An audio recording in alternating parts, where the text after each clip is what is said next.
Okay, now another way to go ahead and get this gathered look is to use sticky strip instead of trying to fray the ends and pull that and gather it. We're going to use the 3/8 inch taffeta ribbon this time.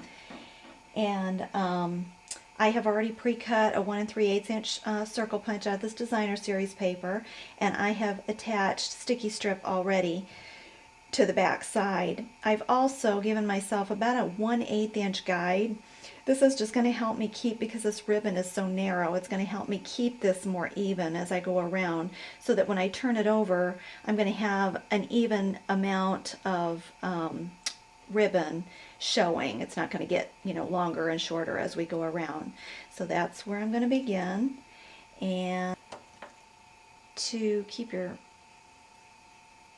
yourself from having a raw edge. This is something that is sort of a picky detail thing that some people care about and some people just don't.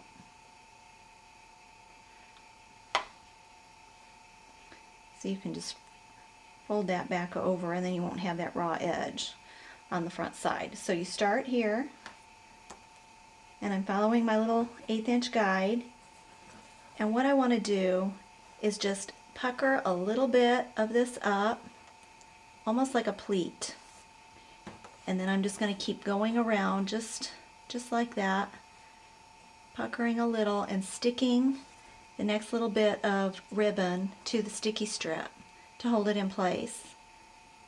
And we're going to keep doing that.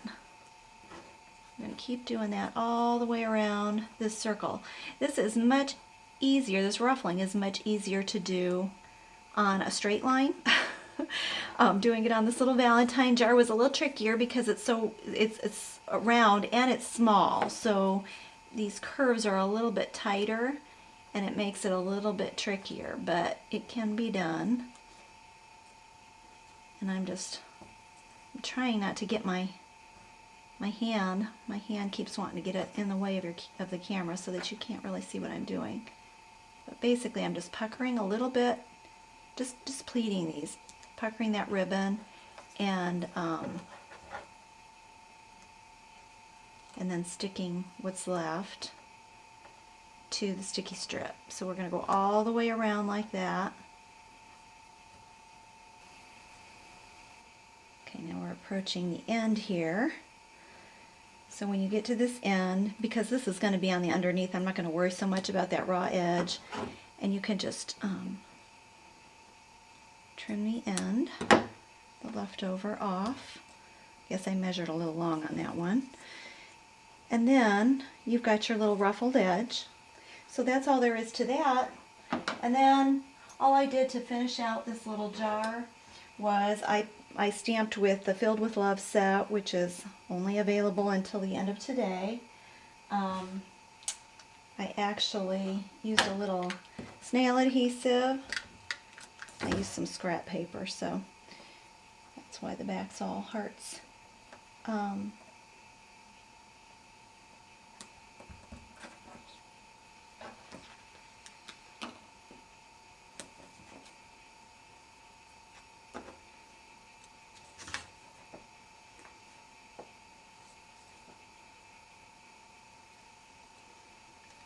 I just adhered that.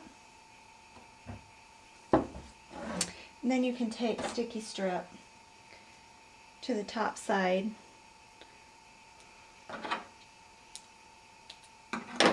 I just put a couple of strips of sticky strip on there to hold this to the top.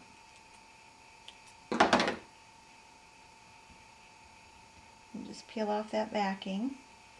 And we're going to just stick this right on top. So there's your little ruffled edge. And then I just made myself a little tag. I just stamped it and cut it out freehand and then backed it on the Melon Mambo designer paper. And then I just tied that right to this little latch on the canning jar. And to keep it in place, I took a little glue dot and kind of stuck it so that it would stay put. And then you can fill it with candy and whatever you like. But that's really all there is to the gathered ribbon. I hope it's been helpful, and if you have any questions, please leave me a comment or email me. I'd be happy to help. Thanks so much for watching.